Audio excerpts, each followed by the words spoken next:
What's up, guys? I'm Kickass Gemus, and today we're going to be talking about the possibility and potential of there being a massive open world mode in the next Halo title, Halo Infinite. Now, the main reason I think this would be an excellent and valuable part of the game is it would give both new and old fans of the series a very enticing reason to jump in and experience everything Halo has to offer every single day. To tackle a project of this size, I've recruited some help from Chilisco and Daniel King, aka the Lizard King, to help me formulate what I think would be the ultimate Halo RPG mode. Now, personally, I would call this mode Infinity, and it would be an open Halo landscape resembling an RPG that would take place after the main story. 343 have intentionally stated how hard they worked on the slipspace engine, and it would be a huge waste of resources to just blow up the ring. Asking the question, why not push it to the limit with a 1 to 4 player mode that could give the player and his or her friends some immersive freedom within the Halo universe? Now, there's a couple of things we need to touch on before we start. A lot of these ideas came off the back of some other thoughts that I've had, i.e. armor skins and battle damage. If you guys are interested, I would love to make some more videos about these features in the future. Just chime in down in the comments if anything is said that piques your interest, or we can chat away on Twitter, Discord, or any other platforms. So, let's begin. So, the main story, I would like to see a CE style story for the Chief, and the open RPG mode opens after the story is finished. I would do this by making the last mission for the Chief take place off the ring, so as the story ends there should be an intro cutscene to welcome you into the mode called Infinity. This mode being an open world RPG style space taking place on the ring, where it is your job as a Spartan to keep the ring under the UNSC's control. Imagine you and a few friends having access to a ring in its entirety as well as the UNSC Infinity. This mode could include challenges, world events, exploration quests, different biomes and big updates that change the world as the community progresses. Now, adapting off of that idea, a big idea would be a social space. Similar to how the Tower works in Destiny or Fort Tarsis in Anthem, Halo already has the perfect place to set a social space, the Infinity. On the Infinity, you can have a space for your collection with your armor sets and skins, and it could even have a place to store presets for multiplayer or free roam. If I was in control, I would want to make this social space much less like the Tower and more along the lines of Fort Tarsis in Anthem. Obviously, minus the crippling issues and frame drops. I would love to see you use UNSC drop pods to enter the open world, and other areas such as Forge and multiplayer should be able to be accessed from the Infinity. That being said, I don't think it would be a good idea to just have the social space on its own without a quick access menu. Running with the idea that all multiplayer is a simulation, I would love to see these areas receive a nod in the social space, even if it was just a door saying War Games or something similar. Now, one idea I had that I really want to implement is having a War Games director, someone who has leaderboard statistics, guns, maps, things like this on holograms on the walls and around the room. It would also be a great way to tease upcoming features, i.e. weapons and maps. This would also be the perfect room for a customs browser to live. It would be great to access people's creations via Forge and game modes and things that they created that you can just access straight away through the Wargames Director. Let's talk about vendors. Let's say that to get cosmetics you use credits, and unlike RNG rec packs, you should be able to buy and work towards specific sets of armor and cosmetics. I believe that specific vendors around the Infinity should be people like June, who should be a weapon skin vendor because that would be some excellent fan service.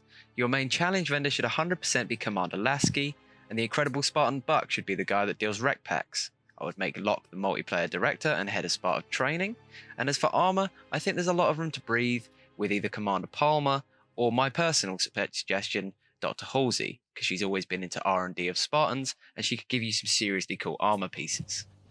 Now, I think each vendor should be able to give you specific challenges to earn items from that vendor, i.e.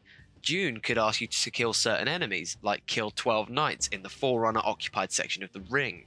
With this being said, we should jump into the meat and potatoes part of the game, the challenges.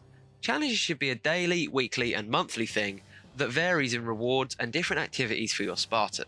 The whole point of this open world is to keep people interested. There has to be a reason to log in and play every day. I brought this point up when I was Now, so far in the video, we've touched on several topics that definitely break the mold of what most would consider to be your typical Halo game. Things like vendors, open worlds, and social spaces all working together to drastically change the world we populate. Following up on these things, I'd like to toss in the idea of dynamic physics.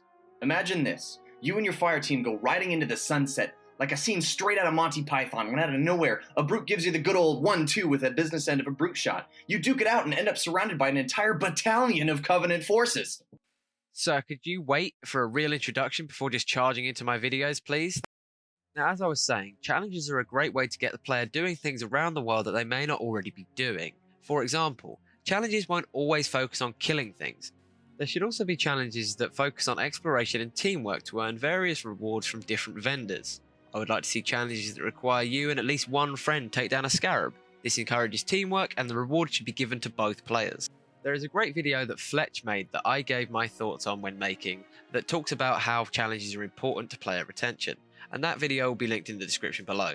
Now, Dan, you can have your turn at talking about what you want to talk about. Go ahead. It's about damn time. Hey everybody, Dan aka the Lizard King here.